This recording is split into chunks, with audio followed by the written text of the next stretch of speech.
Hashtag Trending would like to thank Meter for their support in bringing you this podcast. Meter delivers a complete networking stack, wired, wireless, and cellular in one integrated solution that's built for performance and scale. You can find them at meter.com/HTT. Tim Cook retirement rumors grow, but markets barely notice. Elon Musk hints that Tesla may build its own chip fabrication plant in just 2 years. Jeff Bezos steps back into a CEO role to launch a mysterious new AI startup. And a manager tells an employee working at 1:47 a.m. to log off. And the world cheers. Welcome to Hashtag Trending. I'm your host, Jim Love. Let's get into it. There's been fresh talk about Tim Cook stepping down as Apple's CEO, and over the past couple of weeks, the chatter has gone from background noise to something investors might be watching. Cook has only said one firm thing about his retirement, that he wouldn't run Apple past 2030. But that was years ago. Now, new reporting says Apple has stepped up its succession planning, raising questions about whether he could leave as early as next year. Cook's track record is enormous. When he took over in 2011, after Steve Jobs and filling rather large shoes, Apple was worth a few $100 billion. Under his leadership, it hit a peak near $4 trillion. Even the critics who say that Apple has lost some of its product edge acknowledge the financial performance is unmatched. In terms of succession, John Turnus, who leads hardware engineering, is seen internally as the frontrunner to replace Cook, but the Financial Times reports the board is also looking externally, signaling the decision isn't settled. Some investors haven't been shy about what they want. Ross Gerber, who manages several $billion in tech-focused assets, posted on X, "Apple needs new leadership. Tim has been phenomenal for a long time, but it's time for a change." But here's the twist. Even after these announcements, Apple's stock has barely moved, maybe 1% wobble over several days. For a rumor about one of the most influential CEOs in tech, that's the equivalent of a yawn. I'm not sure how Cook should feel about that. Is that the market equivalent of you've built a company so strong that it will go forward without you, or don't let the door hit you in the ass on the way out? Elon Musk is back with another big idea, saying Tesla may have to build its own chip fabrication plants, or fab, to keep pace with demand. Reports suggest that Tesla apparently is going to need hundreds of millions of chips to meet their presumed demand and is facing long delays from the producers TSMC and Samsung, two companies that dominate advanced chip manufacturing. Musk says Tesla might have to build its own fabrication plant in less than 2 years. Now, this fits a pattern. Musk has built his own AI model, a supercomputer, even explored bringing a power plant to run his own supercomputer data center. He's built a rocket that no one else thought would work. There are rumors he wants Teslas to use only US-sourced parts, including custom chips. But designing chips is one thing. Building them or fabricating them is something else entirely. First of all, even among companies that are famous for having their own chips, no company designs and manufactures at scale. Not NVIDIA, not AMD, not Google, not Amazon, even Intel. Once the global standard bearer can barely keep up with building these new facilities, and they have decades of experience. And the scale of difficulty is no joke. TSMC, the company that everybody acknowledges is the absolute Goliath in this area, they're building a plant in Arizona, which is a copy of plants they currently operate.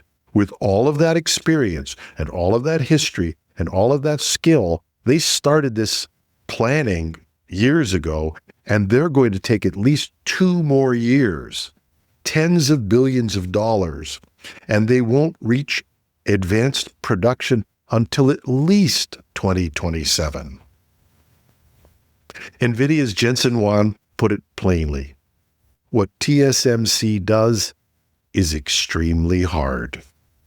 Now, I'm never going to say that Elon won't try something just because it's a crazy idea, but maybe there's a more realistic view that if Tesla is truly about to hit a chip supply wall, building its own fabs is probably the least likely solution, but this would be a good way to apply pressure or reshape the supply chain with his current suppliers. Jeff Bezos is stepping back into a CEO role for the first time since stepping down as CEO of Amazon. And that alone is a headline.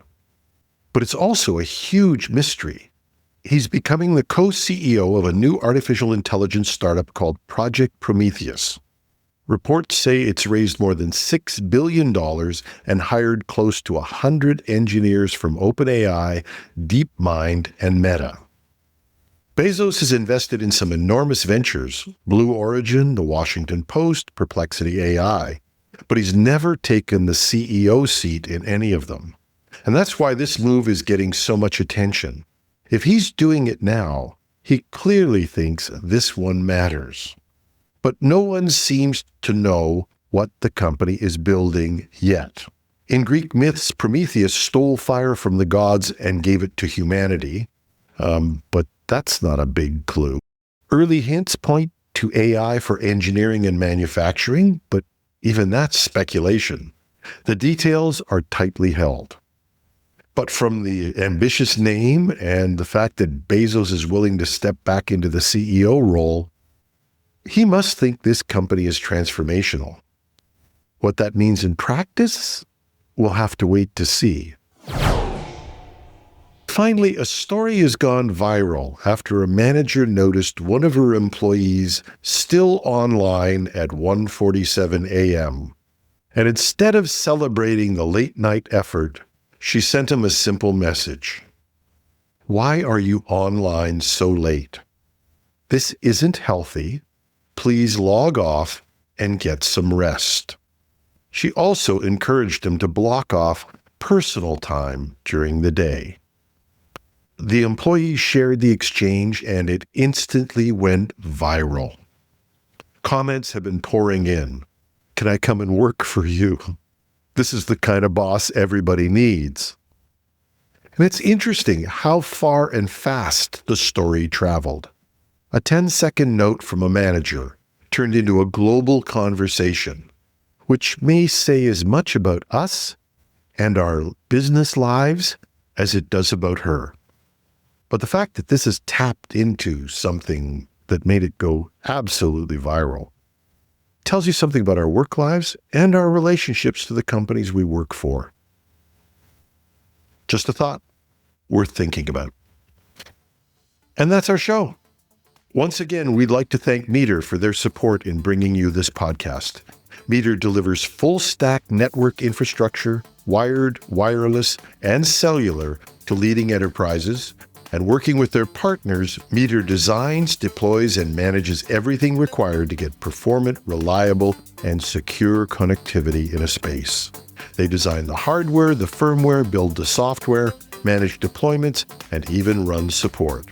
It's a single integrated solution that scales from branch offices, warehouses, and large campuses all the way to data centers. You can book a demo at meter.com/HTT. That's meter.com/HTT. One final note, if you're a YouTube listener or watcher, or just a supporter who wants to go onto YouTube, we're almost at 9,000 subscribers. If you could, would you give us a like or a subscribe and take us over the 9,000 mark? I'll leave that up to you, but thanks in advance. I'm your host, Jim Love.